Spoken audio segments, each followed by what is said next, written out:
ప్రభునందు ప్రియ పరిశుద్ధ దేవుని కుమారులారా, దేవుని కుమార్తెలారా, మీ అందరికీ యేసుక్రీస్తు నామములో వందనాలు. దేవునికి స్తోత్రాలు. ప్రియులారా, మీద ఎంత బాధ్యత ఉందో ఆత్మల్ని కాసేటటువంటి వాడుగా ఉన్నాడు. మీ పై నాయకుడు అంటే మామూలు కాదండి. నాయకుడు అంత బాధ్యత కలిగిన వాడుగా ఉన్నాడు. మరి అంత బాధ్యత కలిగిన వారి విషయంలో మనమేం చేయాలి? విశ్వాసులుగా ఉన్న మనమేం చేయాలి? అంత బాధ్యత కలిగి ఉండి మనల్ని కాస్తూ ఉండి మనకి పై విచారణకర్తగా ఉండి పై నాయకుడిగా ఉండి మనల్ని వాక్యమందును ఉపదేశమందును మన ఎదిగింప చేస్తూ ఉన్నటువంటి పరిస్థితుల్లో ఉన్నవాడికి మనమేం చేయాలి? మనంతటి మనము నాకు ఇది తక్కువ ఉంది, అది తక్కువ ఉంది, అది లేదు, ఇది లేదు అంటే మీరు ఇచ్చే పరిస్థితి కాదు. ఇది ఏంటంటే మీకు బాధ్యత ఉండాలి, మీకు తెలవాలి. మన ఆత్మలను కాస్తున్నటువంటి వాడు మన పై నాయకుడిగా ఉన్న వాని యొక్క స్థితిని మనం గ్రహించాలి. గ్రహించి ఏం చేయాలంటున్నాడు ఇక్కడ? ఏం చేయమంటున్నాడు చూడండి. మీ పై నాయకులుగా ఉన్నవారు మీకు లెక్క అప్పచెప్పవలసిన వారుగా మీ ఆత్మలను కాయుచున్నారు. వారు దుఃఖముతో ఆ పని చేసిన ఎడల మీకు నిష్ప్రయోజనము గనుక. వారు దుఃఖముతో ఆ పని చేసిన ఎడల మీకు నిష్ప్రయోజనము గనుక. దుఃఖముతో కాక ఆనందముతో చేయనట్లు వారి మాట విని వారికి లోబడి ఉండడి. వారి మాట వినాలి, వారికి లోబడి ఉండాలి. మాట విని లోబడి ఉండవలసినటువంటి పరిస్థితి. మాట విను, నువ్వు చెప్పు కానీ మేము మాట విను అంటే కాదు. మేము లోబడం. ఎందుకు లోబడాలి అంటాడు. ఎందుకు లోబడాలంటే వాళ్ళు ఏంటి, చాలామంది తలసిరుతూ ఉంటారు. ఆ తలసిరుడు ఇక్కడ పనికిరాదు, బయట సంఘంలో పనికిరాదు. ఎందుకంటే సంఘంలో మీకు పై నాయకులుగా ఉన్నవాళ్ళు మీ ఆత్మల్ని కాస్తున్నారు. మీ ఆత్మలకి లెక్క అప్పచెప్పాలి. ఇంతమంది ఆత్మల్ని నీ ఎదురుగా పెడితే నీ కడుపు కోసమే పెంచావా, లేకపోతే వాళ్ళకి ఏం చెప్పావు ఏంటి అని లెక్క అడుగుతాడు. కాబట్టి మనం ఏం చేయాలి? చాలా బాధ్యత కలిగి ఉండాలి, చాలా జాగ్రత్తగా ఉండాలి. కానీ అలాంటి పరిస్థితుల్లో మన లెక్క అడిగి మన అంత బాధ్యతగా ఉన్నటువంటి ఆ సేవకుల ఏడల, ఆ పై నాయకుల ఏడల మనం ఎలా ఉండాలి? ఎలా ఉంటే మనకి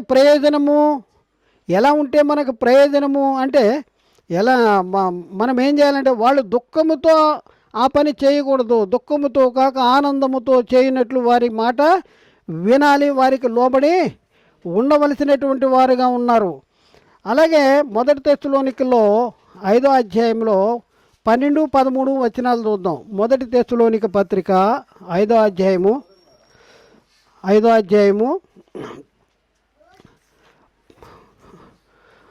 12-13 వచనాలు. మరియు సహోదరులారా,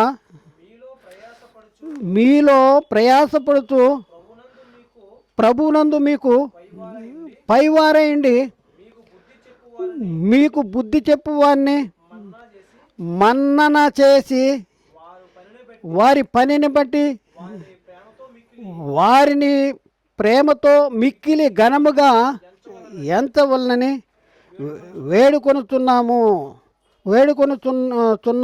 మరియు ఒకరితో ఒకరు సమాధానముగా ఉండి అంటాడు. సహోదరులారా, మీలో ప్రయాసపడుచు ప్రభువునందు మీ పైవారయుండి అంటే నాయకులు, అంటే బోధకులు, ఆత్మల కాసేవాళ్ళు, పైవారయుండి మీకు బుద్ధి చెప్పుతున్న వాణిని మన్నన చేసి ఆ పనిని బట్టి ప్రేమతో మిక్కిలి ఘనముగా ఎంచవలననే వేడుకొనుచున్నాము. మిక్కిలి ఘనముగా ఎంచుకోవాలి. మనం సేవకుల విషయంలో కూడా మనం చాలా జాగ్రత్తగా ఉండాలి. వాళ్ళకి బాధ్యత ఉంది, ఆ బోధ వినేటటువంటి మనకు కూడా బాధ్యత ఉంది అనేసి ఇక్కడ చాలా స్పష్టంగా చెప్పబడుతుంది. ఇప్పుడు ఊరిలో చూస్తూ ఉంటాం, నూరుస్తూ ఉంటుంది ఎద్దులు. నూర్చే ఎద్దుకి మనం చిక్కం కడతాడా? నూర్చే ఎద్దుకి చిక్కం కట్టడు. నూర్చే ఎద్దుకి చిక్కం కట్టడు. 1 తిమోతి 5:18 1 తిమోతి పత్రిక 5వ అధ్యాయంలో 18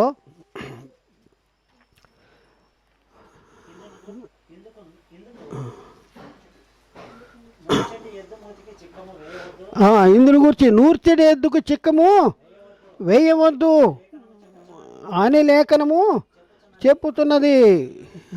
చూడండి, మరియు పనివాడు తన జీతానికి పాత్రుడు. నూర్చేతికి చిక్కం కట్టద్దు అన్నాడు. పనివాడు దేనికి పాత్రుడంట? జీతమునకు పాత్రుడు. పనివాడు జీతమునకు పాత్రుడు. ఇంకా చదవండి, ఇంకా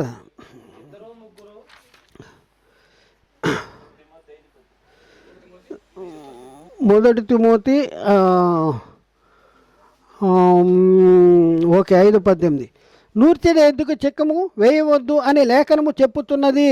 పనివాడు జీతమునకు పాత్రుడు అనేసి చెప్తా ఉన్నా. కాబట్టి నూర్చేతికి చిక్కం కడతారా అంటే నూర్చేతికి చిక్కం కట్టే పని లేదు, పని చేయకూడదు. మరి పనివాడు దేనికి పాత్రుడు? జీతానికి పాత్రుడు. మనం కూడా అంతే కదా, పని చేస్తాం, మనం జీతం తెచ్చుకుంటాం. ఇప్పుడు మనం ఎక్కడైనా పనికి కుదిరామనుకోండి, రోజు కూలి కుదిరినా రోజు అవగానే మనం వెంటనే మన జీతం అడుగుతాం, తెచ్చుకుంటాం. కాబట్టి పనివాడు జీతానికి పాత్రుడు. కాబట్టి నూర్చేతికి మాత్రం చిక్కం కట్టొద్దు అంటాడు. అనేసి ఇక్కడ ఏం చెప్తున్నా అంటే, సొంత ఖర్చుతో దండులో ఎవడైనా ఉంటాడా? దండులో ఎవడైనా పని చేస్తాడా? సొంత ఖర్చుతో నా ఖర్చు పెట్టుకుంటా, నేను అన్నీ చేస్తాను, నీకు పని చేసి పెడతాను అనేసి చెప్తాడా అంటే ఎవరు చెప్పడు. అలాగే మనం పరిశీలన చేస్తే ఇక్కడ చూద్దాం. 1 కొరింథీ పత్రిక 9వ అధ్యాయంలో 7 నుంచి 10 వచనాలు. 1 కొరింథీ పత్రిక 9వ అధ్యాయము 7 నుంచి. ఎవడైనాను తన సొంత ఖర్చు పెట్టుకుని దండులో కొలువు చేయిన ద్రాక్ష తోట వేసి దాని ఫలము తినని వాడెవడు? మందను కాచి మందపాలు తాగని వాడెవడు? చూడండి అనేసి ఈ మాటలు లోకాచారమును బట్టి చెప్పుతున్నానా? ధర్మశాస్త్రము కూడా వీటిని చెప్పుతున్నది కదా. ఏం చెప్తుంది ధర్మశాస్త్రం? కళ్ళము తొక్కుతున్న ఎద్దుకు మూతికి చిక్కము పెట్టవద్దు. ఎక్కడ రాయబడి ఉందంట? మోషే ధర్మశాస్త్రంలో వ్రాయబడి ఉన్నది. దేవుడు ఎడ్ల కొరకు విచారించుతున్నాడా? కేవలము మన కొరకు, కేవలం మన కొరకే దీన్ని చెప్పుతున్నాడా? అవును, మన కొరకే కదా ఈ మాట వ్రాయబడిను. ఏలైనగా దున్నువాడు ఏం చేయాలంటే, దున్నువాడు ఆశతో దున్నాలి. కళ్ళెము త్రొక్కించువాడు పంటలో పాలు పొందుదునను ఆశతో త్రొక్కింపవలెను. మీ కొరకు ఆత్మ సంబంధమైనవి మేము విత్తి ఉండగా మీ వలన శరీర సంబంధమైన ఫలములు కోసుకొనుట గొప్ప కార్యమా? చూడండి ఏమన్నాడు మళ్ళీ, ఇతరులకు మీ పైన ఈ అధికారములో పాలు కలిగిన ఎడల, ఇతరులకు మీ పైన అధికారులకి ఇతరులకి మీ మీద అధికారం కలిగి ఉన్నాడేలా మాకు ఎక్కువ కలదు కదా. అయితే చూడండి, అయితే మేము ఈ అధికారమును చూడండి, మేము ఈ అధికారాన్ని మాత్రం వినియోగించుకోలేదు. క్రీస్తు సువార్తకు చాలండి. ఇక్కడ మనం చూస్తే ఇది ఎవరి గురించి చెప్తున్నాడు అంటే, ఇక్కడ పైనుంచి మనం చదివితే కళ్ళము తొక్కు ఎడ్డుకి మూతికి చిక్కము కట్టొద్దు అన్నాడు మోషే ధర్మశాస్త్రం. అలాగే సొంత ఖర్చుతో దండులో కొలువు చేయిన ద్రాక్ష తోట వేసి దాని ఫలము తిన్నవాడెవడు? మందని కాసి దాని పాలు త్రాగని వాడెవడు? అనేసి ఈ మాటలు ఎవరి గురించి చెప్తున్నాం? లోకాచారాన్ని గురించి చెప్తున్నామా? కాదు, ధర్మశాస్త్రంలో కూడా ఉంది. కాబట్టి పనివాడు దేనికి పాత్రుడు? జీతానికి పాత్రుడు అనేసి ఇక్కడ చెప్తా ఉన్నాడు. అలాగే 2 కొరింథీ పత్రికలో 8వ అధ్యాయంలో మరొక మాట చూద్దాం. 2 కొరింథీ పత్రిక 8వ అధ్యాయంలో 2 కొరింథీ పత్రిక 8వ అధ్యాయంలో 1 నుంచి చదువుదాం. సహోదరులారా, మాసిదోనియా సంఘములకు మాసిదోనియా సంఘమునకు అనుగ్రహింపబడి ఉన్న దేవుని కృపను గురించి మీకు తెలియజేస్తున్నాము. మాసిదోనియా సంఘానికి అనుగ్రహించబడిన దేవుని కృపను గురించి మీకు తెలియజేస్తున్నా అంటున్నాడు. ఎలానగా వారు బహుశ్రమ వలన ఏమైంది, వాళ్ళ బహుశ్రమ వలన పరీక్షించబడ్డారట. పరీక్షించబడగా ఏడ్చారు వాళ్ళు, అత్యధికంగా సంతోషించిరి. ఇంకా చెప్తున్నాడు చూడండి, ఇంకా చెప్తున్నాడు వాళ్ళ గురించి. మరియు వారు నిరుపేదలైనను వారి దాతృత్వము, దాతృత్వం ఇచ్చే దాంట్లో నిరుపేదలంట. అయినా మేము పేదలం అండి, మేము పేదలం, మాకేదైనా ఇస్తారా మీరు అనేసి మాకు పద్దాక ఫోన్లు చేస్తూ ఉంటారు. మేము పేదలం అయ్యారు మీరు అనేసి మాకేమైనా సపోర్ట్ ఇస్తారా, లేకపోతే మీరు మా సంఘానికి వచ్చి వాక్యం చెప్తారా, మీ డబ్బులు మన డబ్బులతో ఖర్చు పెట్టి వాళ్ళ దగ్గరికి వెళ్ళి వాక్యం చెప్పాలంట. మనమేంటి వాక్యం చెప్పడానుకున్నాం, కానీ మన ఖర్చు మనకే సరిపోతుంది, మన పరిచర్య మనకే సరిపోతుంది. అయితే ప్రతి వాళ్ళు ఏంటంటే మేము పేదోళ్ళం అంటాడు. పేదోళ్ళ మనము, క్రైస్తవుడు పేదోడా? ఈ లోక సంబంధంగా దరిద్రుడైండి అనేకులకు ఐశ్వర్యం పంచిపెట్టేటటువంటి వాళ్ళు మేము పేదోళ్ళం అనే మాట రాకూడదు, అందుకని ఇక్కడ చెప్తున్నాడు, వారు నిరుపేదలైనను వారి దాతృత్వము బహుగా విస్తరించెను. ఈ కృప విషయంలోనూ పరిశుద్ధుల కొరకైన పరిచర్యలో పాలు పొందు విషయంలోనూ, చూడండి, పరిశుద్ధుల కొరకైన పరిచర్యలో పాలు పొందు విషయంలోనూ మనఃపూర్వకముగా మమ్మును వేడుకొనుచు వారు తమ సామర్థ్యము కొలదియేగాక సామర్థ్యము కంటే ఎక్కువగాను బలవంతముగాను బలవంతంగా ఉందా, తమంతట తామే చూడు, తమంతట తామే ఇచ్చిరని మీకు సాక్ష్యం ఇచ్చుతున్నాను.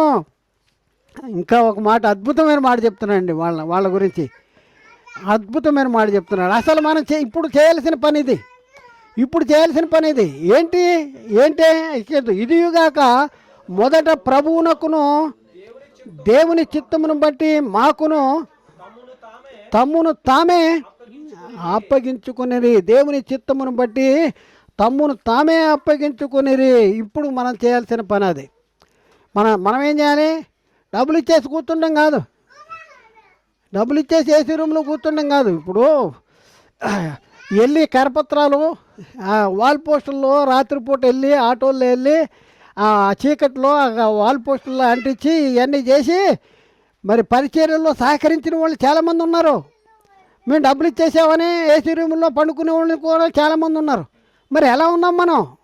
డబ్బులు ఇస్తమే కాదు, తమ్మును తామే అప్పగించుకున్నారు. దేవునికిని ప్రభు చిత్తాన్ని బట్టి మాకును తమ్మును తామే అప్పగించుకున్నారు అనేసి అక్కడ చెప్తా ఉన్నది.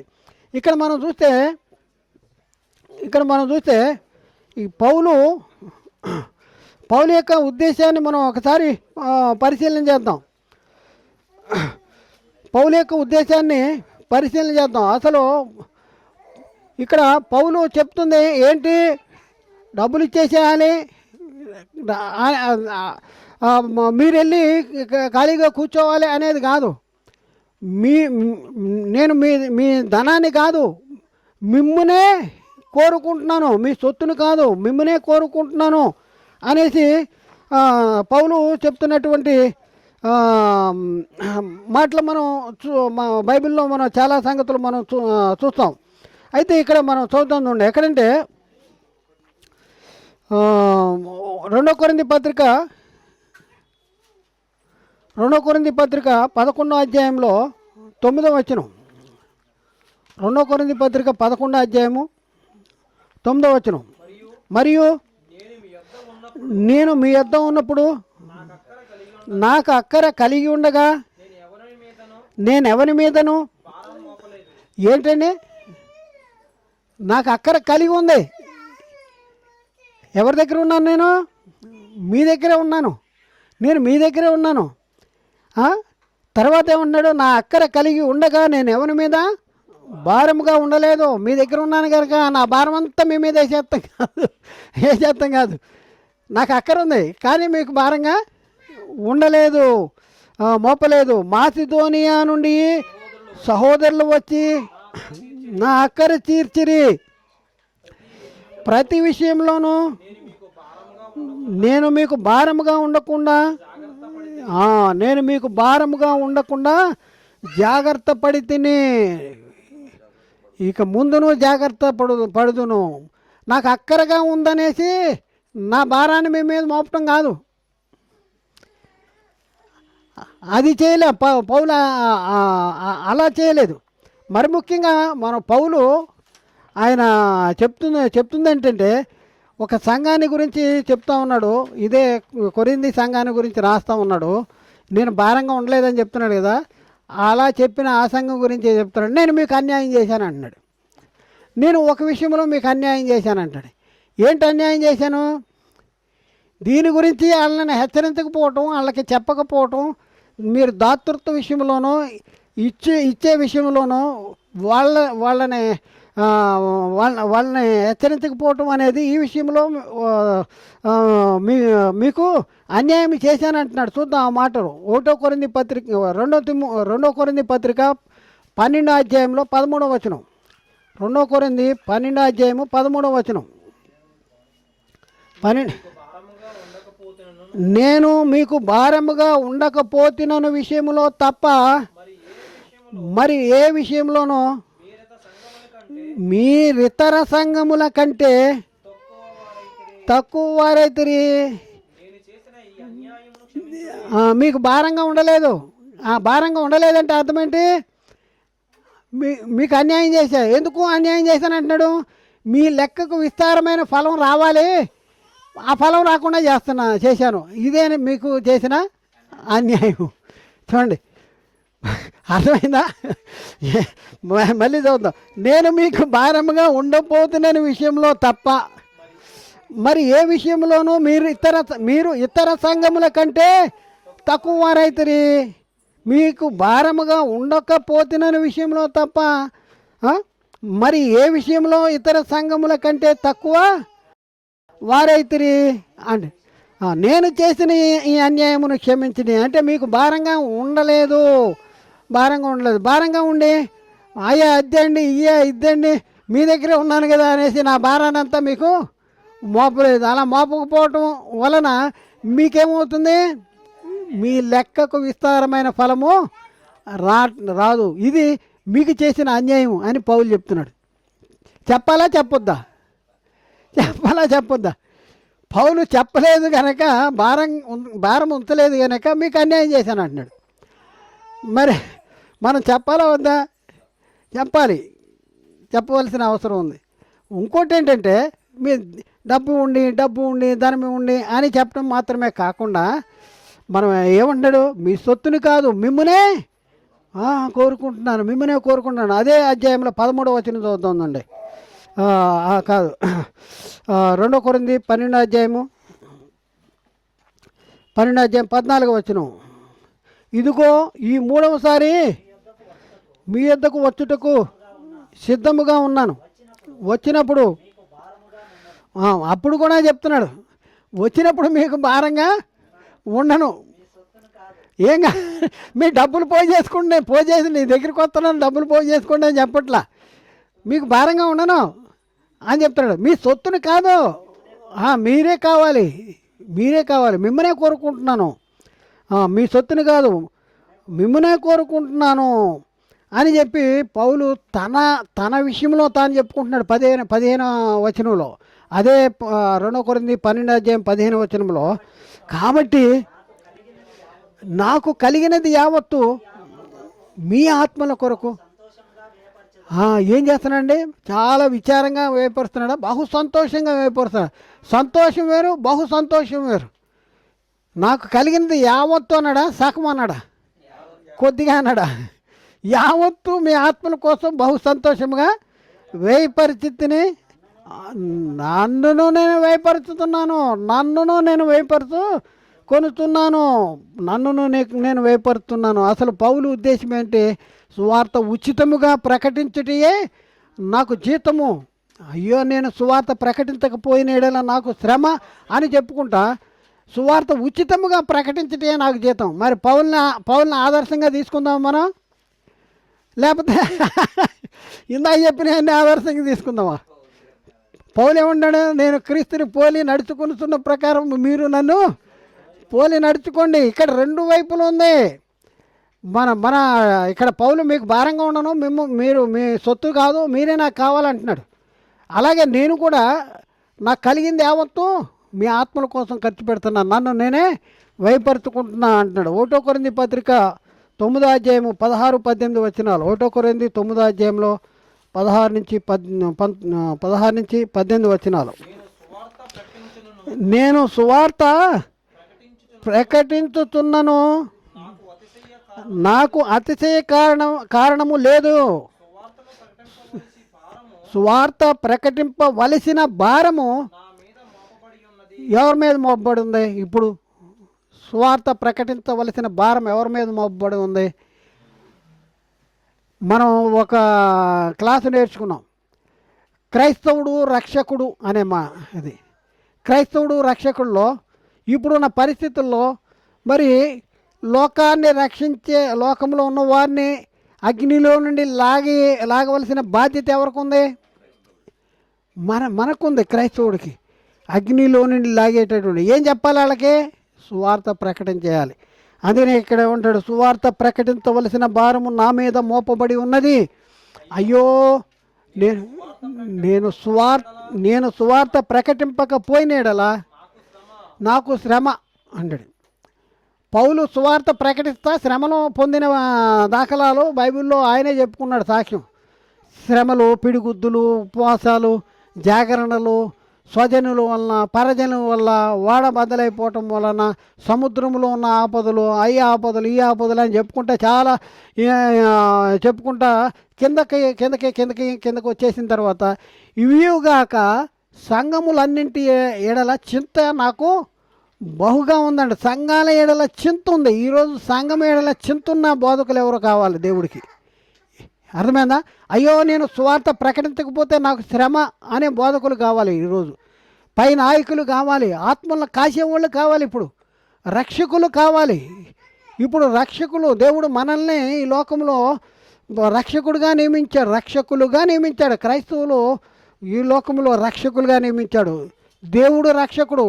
దేవుడు మనల్ని ఎలా రక్షించాడంటే క్రీస్తును పంపించడం ద్వారా దేవుడు మనం రక్షించాడు. క్రీస్తు రక్షకుడు. క్రీస్తు ఎలా రక్షకుడు అంటే క్రీస్తు తాను మన కోసం బలిగా అర్పణగా అర్పించుకుని మనల్ని రక్షించాడు. ఇప్పుడున్న పరిస్థితుల్లో ఆ బాధ్యతను మనకు అప్పగించాడు. సర్వలోకానికి వెళ్ళండి, సర్వ సృష్టికి సువార్త ప్రకటించేయండి. నమ్మి బాప్తిజం పొందినవాడు రక్షించబడతాడు, నమ్మని వానికి శిక్ష విధించబడుద్ది. కాబట్టి ఇప్పుడున్న పరిస్థితుల్లో మన బాధ్యత ఏంటంటే సువార్త ప్రకటించాలి. సువార్త ప్రకటించాలి. సువార్త ఉచితముగా ప్రకటించితే మనకి జీతము. చూద్దాం, కిందకి చూద్దాం. అయ్యా నేను సువార్త ప్రకటించకపోయిన నాకు శ్రమ. 17వ వచనం, ఇది నేను ఇష్టపడి చేసిన ఎడల నాకు జీతము దొరుకును, ఇష్టపడకపోయినను గృహ నిర్వాహకత్వము నాకు అప్పగించబడును. ఇంకేం చెప్తున్నాడు చదవని. అట్లయితే నాకు జీతమేమి? నేను సువార్తను ప్రకటించినప్పుడు సువార్త యందు నాకున్న అధికారమును పూర్ణముగా వినియోగపరచుకోకుండా, అదండి సువార్తను ఉచితముగా ప్రకటించుటే నాకు జీతము. చూడండి, అక్కడ మనం ఇందాక ఏం చూసుకున్నాము? నూర్చేదికి మూతి చిక్కం కళ్ళము నూర్చేదికి చిక్కం కట్టొద్దు అంటాడు. పనివాడు జీతానికి పాత్రుడు అంటాడు. ఇక్కడ పౌలు ఏం చెప్తున్నాడు? ఉచితముగా ప్రకటించటే నాకు జీతము. అందుకనే మనం పరిశీలన చేసుకుంటే ఇక్కడికి వచ్చేటప్పుడు పరిస్థితులు మారిపోయినాయి. మీ సొమ్మును కాదు, నేను మీ దగ్గరికి వస్తున్నాను, మీరు ధనం కూడబెట్టుకోండి అని అట్లా నేను వస్తున్నా, మీ సొమ్మును కాదు మిమ్మల్నే కోరుకుంటున్నా. పౌలు ఏం చెప్తున్నాడు? మీ ఆత్మల నిమిత్తము నాకు కలిగిన సమస్తాన్ని వ్యయపరుస్తున్నా, నన్ను నేనే వ్యయపరుస్తున్నాను అంటాడు. కాబట్టి ప్రియులారా ఆలోచించేయండి. ఇంకా చెప్పాల్సింది చాలా ఉంది కానీ మనకి గంట అయిపోయింది కాబట్టి ముగిస్తానికి ప్రయత్నం చేద్దాం. ఇక్కడ చూడండి, మోసపోకుడి, దేవుడు వెక్కిరింపబడడు. మనుష్యుడు ఏది విత్తునో అదే పంట కోయును. గల్తీ పత్రిక 6:7 గల్తీ పత్రిక 6:7 మోసపోకుడి, దేవుడు వెక్కిరించబడడు. మనుషుడు ఏది విత్తునో అదే పంట కోయును, ఏది విత్తుతాడో అదే పంట కోస్తాడు అంటాడు. కాబట్టి మనం ఏం విత్తుతున్నాం, ఏం ప్రకటిస్తున్నాం, ఏం చెప్తున్నాము, ఏం చేస్తున్నాము ఒక్కసారి ఆలోచించండి. ఏం చేస్తున్నాం, మన బాధ్యత ఏంటి అసలు ఇప్పుడున్న పరిస్థితుల్లో మనం ఏం చేయాలి అనేసి మనం తెలుసుకోవాల్సినటువంటి బాధ్యత మనకు ఉంది.